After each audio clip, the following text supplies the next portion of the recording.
King Henry never smiled again after being told of his son's death. 17-year-old William had joined 200 revellers on the famed vessel called the White Ship, sailing from Normandy to England late at night on November the 25th, 1120. The atmosphere was boisterous, and when priests arrived to bless the boat, they were waved away with drunken jeers and laughter.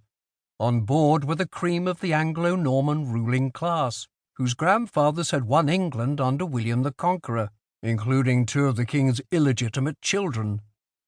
Henry's nephew, Stephen of Blois, was due to sail but could not drink because of a stomach condition, and was so unnerved by the hugely drunk state of the crew that he left and got back ashore.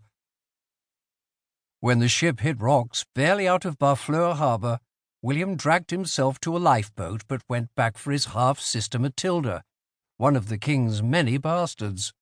They both drowned along with everyone on board except for one, a baker who had gone on board to get some money and who was sober. The national tragedy would bring about a civil war called the Shipwreck or Anarchy, in which Henry's only surviving legitimate child, Matilda, not to be confused with the Matilda who drowned on the ship, fought for control of the kingdom with her cousin Stephen, who had claimed the throne on his uncle's death in 1135. Despite going out of his way to pledge his loyalty to Matilda when Henry was alive.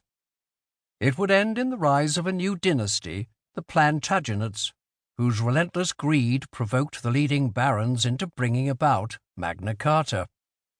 Henry I had come to power after his elder brother William II, called Rufus because of his alcohol-soaked red face, had died in a mysterious hunting accident in 1100. Their father, William the Conqueror, had won the kingdom at the Battle of Hastings on October the 14th, 1066, and his 21-year reign was one of almost unparalleled repression and violence, the most brutal episode being the harrying of the North in 1069, in which as many as 200,000 people died in Yorkshire.